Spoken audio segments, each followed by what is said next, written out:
La Baleine Endiablée, brasserie indépendante, auberge conviviale. Un fier partenaire de l'émission.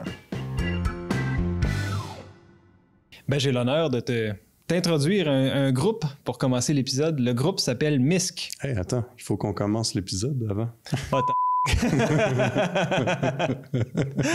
Hey, bonjour Guillaume, comment vas-tu aujourd'hui?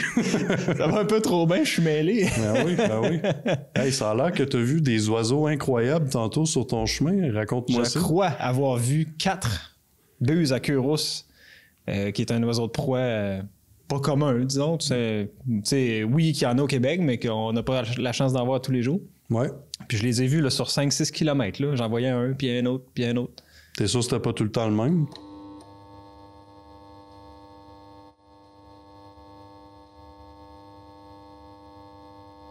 Tu abuses. Oh! Fallait que je plug un jeu de mots avec buse. Tu sais. Fait que tu nous parles de quoi, toi, aujourd'hui, mon Guillaume? Moi, aujourd'hui, je te parle du groupe montréalais Misk. Puis je te parle de l'artiste André Dédé Van Der. Mais je connais aucun de ces deux bands-là. J'ai hâte d'entendre ça, Caroline. Ouais. Moi, m'a te parler aujourd'hui de Claude Urtubise, qui est une artiste qui a enregistré en partie son album ici dans le Kamouraska, et Merzbow, qui est sûrement la chose la plus terrible que tu vas avoir entendue de ta vie. No jokes. Fait que je te le dis, j'ai envie de parler de cet artiste-là en particulier parce que je pense que la conversation qui tourne autour du sujet de la musique noise est très, très, très intéressant, surtout aujourd'hui, en 2023, à mon avis. Fait que, on part de ça, chaud, là? Ben oui, tu m'as mis la puce à l'oreille, là, j'ai hâte de savoir. All right, on part ça.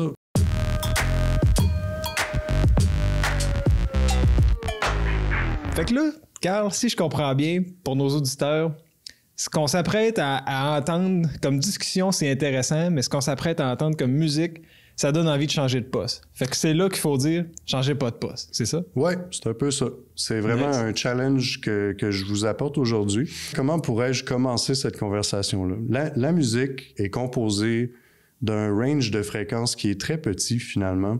Quand on entend une note de musique, ce qu'on entend, c'est une certaine fréquence que notre oreille trouve agréable, finalement. Il y a tout un genre de musique. En fait, la musique, tu sais, pour moi, c'est un peu comme un univers complet, avec des galaxies, des étoiles un peu lointaines et tout ça.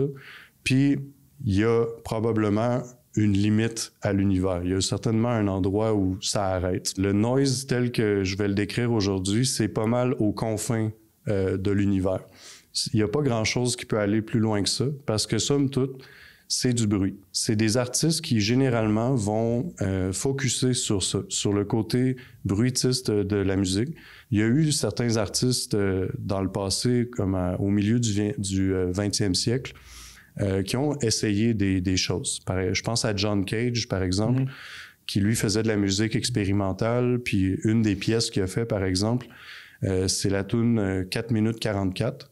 C'est 4.33. 4.33? Ouais, c'est 4.33. Ouais. Excuse-moi. C'était grosso modo en spectacle. Pendant 4 minutes 33, tout le monde arrête de jouer sur scène, puis la musique devient le bruit qu'il y a dans la salle, finalement. Ouais. Les petits chuchotements, les sons de verre qui se déposent, les rires, tout ça était comme inclus dans la toune. Fait que c'est comme si c'était une toune qui se permutait à toutes les fois où on la jouait en d'autres choses. C'est absurde un peu comme idée.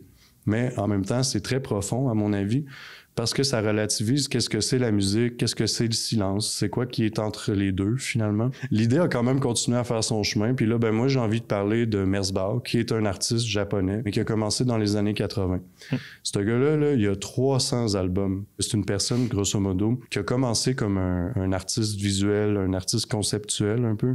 À un moment donné, il a commencé à s'essayer à faire de la musique, puis tout ça, mais à sa propre manière, si on veut, en pensant justement au côté performatif puis au côté plus conceptuel de ce que c'est faire de la musique.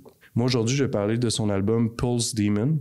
Celui-là, il est très emblématique. Puis encore aujourd'hui, il a été remasterisé récemment. Tu sais, quand tu vois l'album, t'as vraiment l'impression que c'est quelque chose là, de fancy. Tu sais, c'est une belle édition avec des vinyles qui ont des dessins dessus, tout ça. Tu sais, il y a du budget derrière ça. C'est intéressant de voir le disconnect entre la qualité du produit que t'as dans les mains puis tu mets ça sur la table tournante, puis tu as l'impression que le disque est brisé, puis que tu n'entends rien du tout. Mais c'est ça le disque, c'est ça l'album. Ça. Je vais te faire écouter un extrait maintenant pour te donner une petite idée, parce que là, ça fait déjà un petit bout que je te mets l'eau à la bouche. La discussion, là. Oui, on est dans la discussion, ouais. Puis je pense que c'est là où certaines personnes vont un peu décrocher.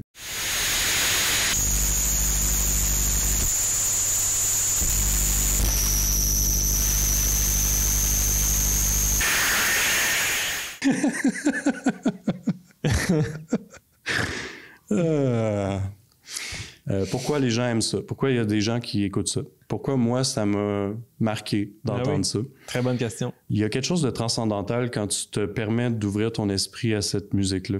C'est un peu l'équivalent de ce que tu pourrais ressentir en étant debout devant un réacteur d'avion, par exemple. Puis laisser le son, la pulsation, la fréquence te traverser le corps au complet. On dirait qu'il faut que tu commences par essayer d'endurer pour qu'à un moment donné, tu rentres dans une certaine méditation, finalement, en écoutant ça. J'adore ton image parce que c'est vers... Si j'avais eu à dire de quoi, c'est vers ça que je me serais en allé aussi. Ouais. D'accepter ça, d'accueillir ça, ça devient une pleine conscience en soi, tu sais. Fait qu'il y avait quelque chose d'un peu mystique pour moi là-dedans. Fait que je me suis senti un peu séduit par ça. La relation qu'il y a entre ce type de musique-là puis le silence est très importante. Quand tu vas voir un spectacle de ça, souvent, tu vas voir les gens qui sont assis par terre puis qui méditent quasiment, ou tu vas voir des gens aussi qui se mettent vraiment proche de la caisse de son, tu sais, pour vraiment avoir la vibration dans leur corps. Fait que quand le show se termine, il y a comme un sentiment de relâchement qui se produit dans la salle. Puis là, les gens se sentent relaxés soudainement. Puis là, tu sais, il y a des conversations, il y a de quoi de magique qui se passe. On parle d'instruments qui sont fabriqués à la main, des instruments qui ont été brisés volontairement pour qu'ils sonnent différemment, carrément des objets trouvés, des morceaux de tôle, des cossins qui mettent des micros après, puis tout ça, puis qui frottent ou ils frappent dessus. Tout ça mis avec une table généralement remplie de pédales d'effets, des pédales de guitare souvent, puis tout ça est généralement improvisé. C'est pour ça que Merzbow est capable de sortir 300 albums. Ouais, il fait une track puis that's it. That's it, c'est ça. C'est aussi simple que ça. C'est une musique qui tend pas la main du tout. Il faut que toi, tu rentres dans le truck avec eux autres. Puis je pense que pour beaucoup de monde, c'est pas facile de rentrer. À l'époque où je faisais ça, en particulier du harsh noise, les gens dans la salle, ils sortaient. C'est une division, tu sais. Il y a des gens qui restaient jusqu'à la fin puis qui venaient me voir après, puis d'autres personnes qui étaient même pas capables de le supporter jusqu'à la fin.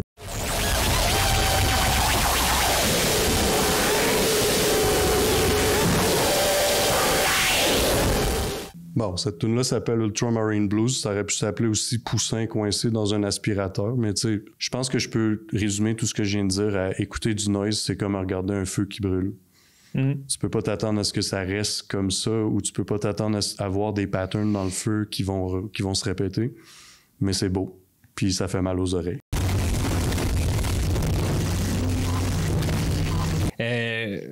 Qui est André Dédé Van Der? Il a été connu au Québec beaucoup par les colocs. Il a été le bassiste qui a participé, entre autres, dans l'album Dehors Novembre, qui est assez mythique, disons, dans l'histoire musicale du Québec. Tu sais, je ferai pas son parcours complet, mais tu sais, il est venu jouer avec les colocs, retourné en Belgique. Il est originaire de Belgique. Il jouait là-bas. Lui, c'est un gars qui a fait beaucoup de reggae puis du dub dans sa vie. Il s'est ramassé au Québec. Puis d'ailleurs, tu sais, il y a une petite couleur reggae dans Tassez-vous de là, il faut que je voie. Mon chum, ça fait longtemps que je l'ai pas vu. On sait déjà où je m'en vais avec son influence, tu sais. Ouais, OK. Ce que je te présente n'est pas du reggae en passant. Mais il y a cette influence-là en lui qui est très forte, tu sais. C'est un bassiste. L'album que je te présente, là, c'est un album solo, OK? Ça s'appelle French Toast et Peine perdue. All right.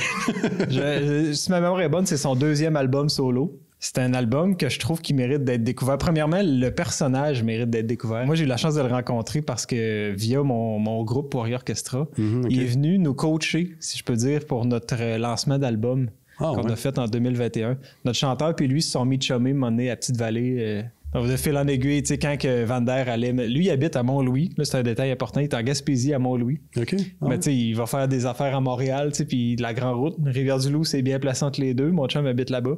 Fait que il arrête chez eux, tu sais, puis il en profite. On check la musique ensemble, on fait des affaires. Puis... Nice, OK. Dans le fond, c'est ça. C'est de là-bas beaucoup qui a composé son projet, ses textes, puis tout ça. Dans son approche musicale, c'est pas du tout un gars de technique. Okay. C'est pas... moi, mettons, je me compare comme bassiste, j'ai une tendance à faire plein/trop de notes. Lui, c'est épuré, puis ça groove. Là, on est là, on est dans un beat souvent qui est peu de notes, mais que chaque note est bien intentionnée. Là, okay. Elle est là, comme ça, puis on le feel là, à mort. Nice. Puis, comme genre d'écrivain, là, il y a une plume assez intéressante. Puis tu vas l'entendre aussi, une voix très intéressante qui correspond bien à ce qui est écrit. T'sais. Ce qui est écrit comme propos peut être provocateur. Après, ce que tu viens de nous faire écouter, il n'y a plus grand-chose de provocateur, on dit. à tendance qui dénonce certains aspects, par exemple, de la société ou de la vie qui sont à améliorer, disons ça de même. Mais avec une voix, là... Une voix inimitable, tu sais, qui a de la soul dedans, mais qui est pas soul. On a des gens qui sourient, on a des gens qui pleurent, on a des apprentis coupables, on a des gens qui ont peur. Il y a des gens qui n'ont plus rien, il y a des culs dans le beurre. Il y a des enfants, il y a des grands et des mains sur le cœur. Il y a des gens qui font la gueule, il y a des fous, il y a des folles. Il y a des gens qui meurent tout seuls à côté de ta coupole. On a des gens qui ont soif, des gens qui ont faim et des gens qui n'ont plus rien que la vie. Je dis qu'on a tout ce qu'il faut pour casser la baraque, on a tout ce qu'il faut pour casser la baraque, on a tout ce qu'il faut pour casser la baraque, tout ce qu'il faut pour casser la baraque. Tu vois le genre de voix, tu sais. Ouais. C'est un gars qui est smooth, puis dans sa voix, on sent cette chaleur-là, tu sais, de message à véhiculer, mais en même temps de sagesse. Moi, en tout cas, pour l'avoir connu, c'est ça, il se fera pas chier à être frustré parce que ça marche pas comme il veut, mais en même temps, il va dire très clairement ce qu'il pense. Il y a comme un équilibre que j'aime bien, tu sais, entre je suis clair dans ce que je dis, mais si ça marche pas comme je veux, je vais vivre avec. T'sais. L'autre extrait que je te fais entendre, c'est le Marginal. Okay. Puis dans cette pièce-là, il y a un petit clin d'œil à... Comment il s'appelait? C'était Patrick Esposito, l'harmoniciste des Colocs.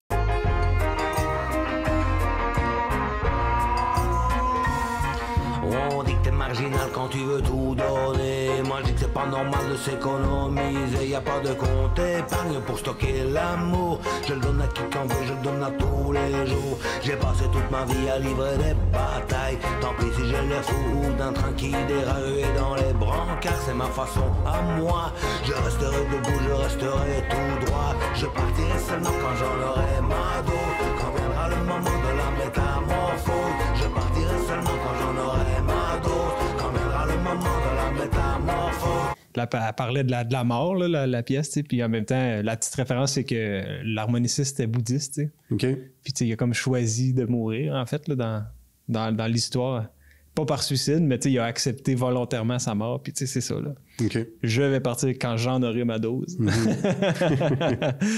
Dernière pièce que je veux te faire entendre, c'est la pièce Y'a pas que. Puis j'ai constaté, là, en fouillant un peu sur Internet, que cette pièce-là a gagné un prix de la SOCAN. OK. Pour la profondeur du texte, là, carrément, pour le texte. T'sais. Ah oui? Ouais. Y a pas que les sourds qui n'entendent rien. Y a pas que les droits qu'on viole. Y a pas que les putes qui s'agenouillent. Pas que les eunuques qui n'ont pas de couilles.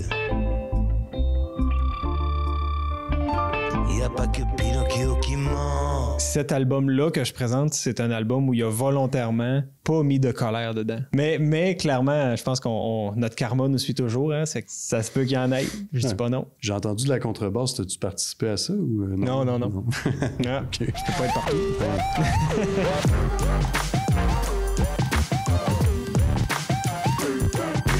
Petite anecdote un peu embarrassante pour moi, je dirais. Quand je suis arrivé à TVCK, la première job qu'ils m'ont fait faire, c'est le montage d'une capsule qui est en train d'enregistrer l'album que je présente aujourd'hui au camp musical de Saint-Alexandre. Puis, ben écoute, en faisant le montage, j'étais juste fasciné par son travail, puis par la personne aussi. Là. Elle est vraiment cool. Là. C'est vraiment une cool fille. J'ai eu comme un petit crush pour elle en faisant le montage, puis je l'ai jamais rencontré, puis tout ça. Fait que maintenant, je le dis publiquement. C'est vraiment weird. Ça y est. C'est passé, là. C'est comme un compliment, tu sais. Ouais. Elle avait une belle énergie, c'est ça? Oui, une belle énergie, ça a l'air d'une belle personne, puis tout ça. La connaissais-tu avant ou pas du tout? Absolument pas, non. OK, non. cool. Puis c'est vraiment une très, très bonne pianiste. En fait, ça, c'est une fille qui fait du piano depuis qu'elle a 5 ans. Puis après ça, elle est allée à l'école, elle a continué une démarche là, de formation académique en musique, principalement en piano. Quand elle est arrivée au cégep, ben, elle s'est mise à découvrir un peu plus des trucs comme le jazz, les trucs un peu plus funky à essayer, puis tout ça. Fait qu'elle s'est bien amusée avec ça, puis éventuellement, elle s'est mise à beaucoup voyager dans sa vie. C'est à ce moment-là qu'elle a découvert l'accordéon, parce que dans le fond, pour elle, c'était un piano que tu peux transporter avec toi facilement en voyage. Pour elle, en tout cas, qui est une musicienne aguerrie, ça y prenait de quoi à transporter avec elle, là, plus qu'une mélodica, on va dire.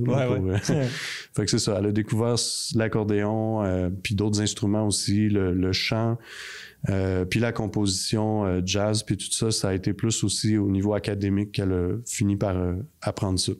Fait qu'avec tous ces outils-là, puis ces talents-là, elle a composé cet album-là qui s'appelle « Suivre les Lucioles ». C'est un bel album d'automne, là, je dirais.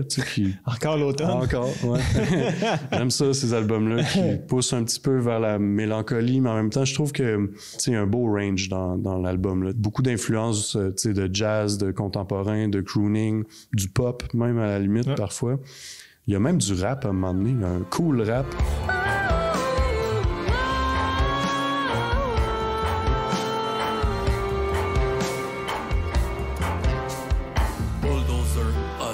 Gentleman farmer, tracteur, crosseur, motherfucker ailleurs. Retombe la poussière de la bombe, passe la pitoune dans la sironde. Mercenaire, hydraulique, engin cataclysmique, machinerie lourde and loud, faisant leur parade. Rien ne résiste, rien ne reste, tout est rayé d'un simple geste. Je pense que c'est un beau mélange dans cet album-là d'affect externe et interne, dans le fond. Elle fait un beau mélange avec tout ça, puis aussi beaucoup d'expériences de voyage qui sont un peu mélangées dans le mix. Il y a aussi des influences musicales dans l'album qui ont rapport avec ces voyages. Tu sais, il y a certaines percussions un peu plus latines puis tout ça qui vont lui rappeler un peu certains des voyages qu'elle a fait là-bas et tout. Fait qu'il y a de quoi d'intéressant. La musique aussi l'a fait voyager. Fait que tu sais, tout ça est comme un serpent qui se mord la queue finalement. Où elle part en voyage, elle rencontre d'autres musiciens, elle fait des shows, tout ça. Elle revient, elle est remplie d'inspiration, puis là elle écrit. Tu sais, c'est un peu ça sa démarche. Puis après, ben ses textes, tu sais, j'aime pas bien ça comparer des artistes, mais je trouve qu'il y a comme une énergie qui pourrait être comparée à celle de Claude Pelgag. Oui, dans la voix. Dans la voix particulièrement. Oui, OK, puis, je l'ai entendu. Puis tu sais, comme dans l'épisode où tu parlais de Claude Pelgag, tu disais justement qu'elle utilise un peu sa voix comme un piano, tu sais, que ça fait comme des grosses... Ouais. Une chance qu'il y ait une moumoute. Puis, ben, c'est un peu de même qu'elle utilise sa voix aussi, je trouve. Tout l'album est un peu dans des sons assez loches comme ça. Tu sais, ça me fait penser à une forêt, que tu sais, tu te promènes, des fois t'arrives, il y a une clairière, là c'est un peu plus minimaliste. Puis là, tu repars, puis là, t'es comme plus dans une place garnie, là, puis tout ça. Fait que tu sais, d'une tune à l'autre, ça change beaucoup. Mais il y a un tout qui se tient bien dans l'album aussi. Tu sais, que dans le fond, je trouve que c'est un album qui se met là, du début à la fin. Il n'y a pas de tune que tu as envie de skipper là, qui sort un peu du lot. Par contre, chaque tune a sa propre identité.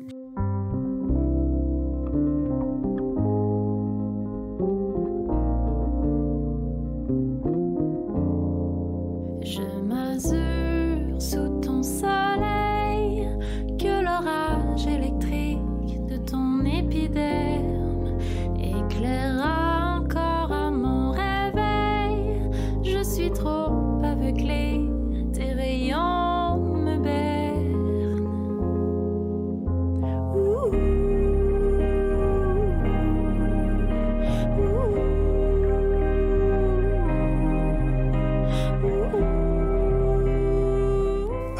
aborde un sujet qui est pas mal plus personnel, puis elle va dans la poésie pour l'aborder. Puis je me risque à l'interpréter que ça parle beaucoup de sa peur de l'attachement, finalement, avec un autre ou une autre. J'en retire ça parce qu'elle dit beaucoup qu'elle adore voyager, puis que c'est une personne solitaire, puis qui a besoin de bouger. C'est d'ailleurs quelque chose qu'elle mentionne souvent dans les entrevues qu'elle a fait, que c'est effectivement en revenant de voyage ou après une période de mouvement intense dans sa vie qu'elle se sent inspirée à créer.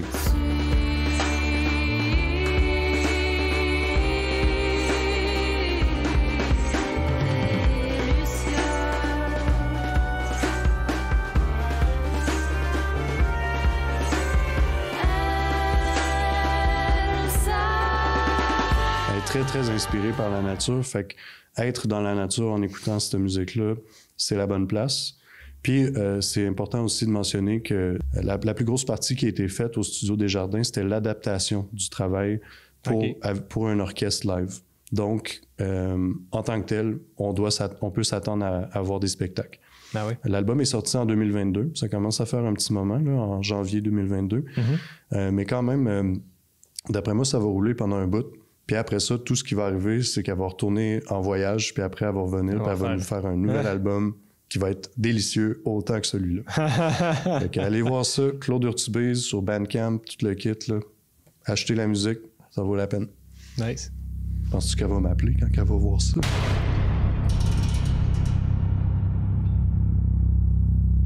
Le dernier groupe qu'on se parle aujourd'hui, moi, je vais te parler du trio montréalais Misk. Je trouve ça cool comme nom, Misk.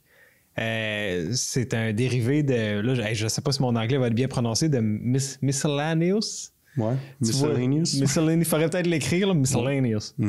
Qui veut dire les autres patentes dont on n'a pas vraiment abordé le sujet. C'est ça, Misk? Mais Miscellaneous, les autres patentes. Là. Ouais, c'est tout ce qui n'est pas catégorisé, on pourrait dire ça de même. Tout ce qui n'est pas catégorisé. Voilà, j'adore ça. Puis Misk, c'est pas loin de ça en termes de musique. OK. Si on est pour catégoriser, on va dire c'est du jazz. OK. Si on est pour vraiment catégoriser, on va dire c'est du jazz, mais...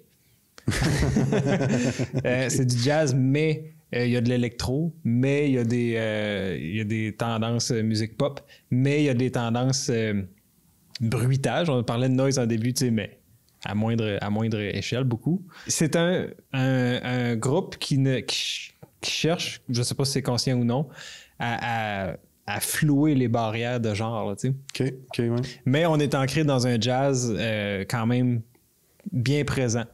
C'est un trio, comme j'ai dit tantôt, composé de 3 virtuoses là, qu'on a ici au Québec. À la batterie et aux percussions, c'est William Côté. OK. À la basse, contrebasse, Simon Pagé. Piano, c'est Jérôme Beaulieu. Piano synthétiseur, c'est Jérôme Beaulieu. Avant, le groupe s'appelait Trio Jérôme Beaulieu, en fait. C'est un pianiste de feu. Puis Simon Pagé, c'est un bassiste de feu. Puis William, c'est un drummer de feu. Tu les connais ou... Je les connais pas nécessairement. J'ai rencontré une fois dans ma vie Simon Pagé lors d'un voyage à Tadoussac. Puis c'est drôle parce que j'étais à Tadoussac pour faire un spectacle. Puis lui, puis de ses amis sont arrivés. À ce moment-là, il était dans un projet qui s'appelait les Jedi Motocross. Puis il faisait du jazz manouche, tu sais. OK. Puis tu sais, honnêtement, là, moi et mon groupe, on s'est fait manger la laine sur le dos. Tu sais, eux autres sont arrivés sur le fly, ils se sont mis à jouer de même pour le fun. Puis on n'était pas de taille, là. Ça jouait de la musique en tabarouette. Ce qu'on a sur l'album, là, je l'ai pas dit, je m'excuse, c'est Partager l'ambulance. Hyper bien reçu au niveau des critiques, autant canadiennes qu'internationales. C'est un album, justement, comme j'ai dit, où ce qu'on va flouer les genres. C'est leur deuxième sous le nom Misk. Puis on a été plus loin dans cet album-là, là, dans les intégrations de styles un peu différentes. Okay. Je vais tout de suite te faire entendre une toune. Je vais commencer par une toune douce, tu sais, plus douce, qui s'appelle Petite Apathie.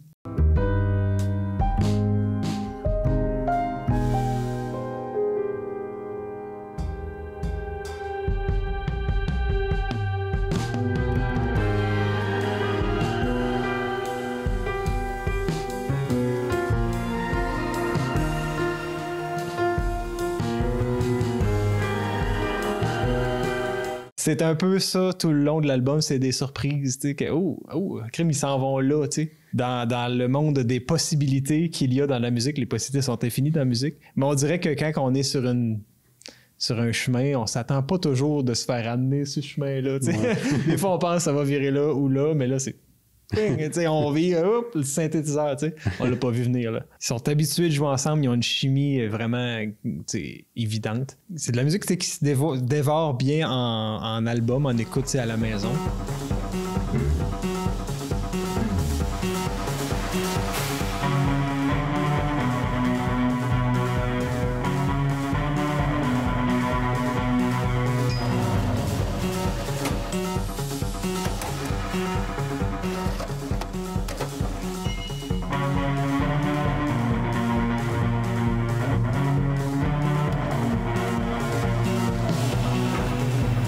C'est vraiment des bons musiciens, puis ils méritent la reconnaissance qu'ils ont au niveau international. Mm-hmm. Ça reste du jazz contemporain, ça reste un style qui est à découvrir pour beaucoup de gens. Ouais. C'est pour ça que j'en parle à l'émission. Je te fais écouter une dernière pièce.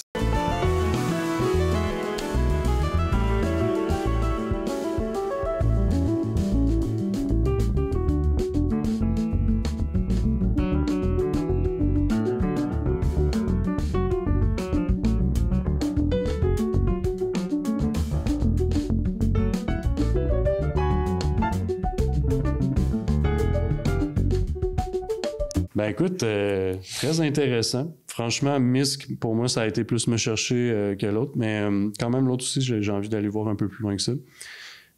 Puis encore une fois, félicitations, belle émission. Hey, merci, on commence à être bon, ça va finir cette histoire-là. Moi, t'as dit. C'est tout le temps de même. Ça va finir parce que tu nous fais écouter des affaires pas écoutables. Comme ça au montage. Ça finira pas. Écoute, je te souhaite une belle semaine, mon Guillaume. Ouais, toi tout, mon brave. Yes.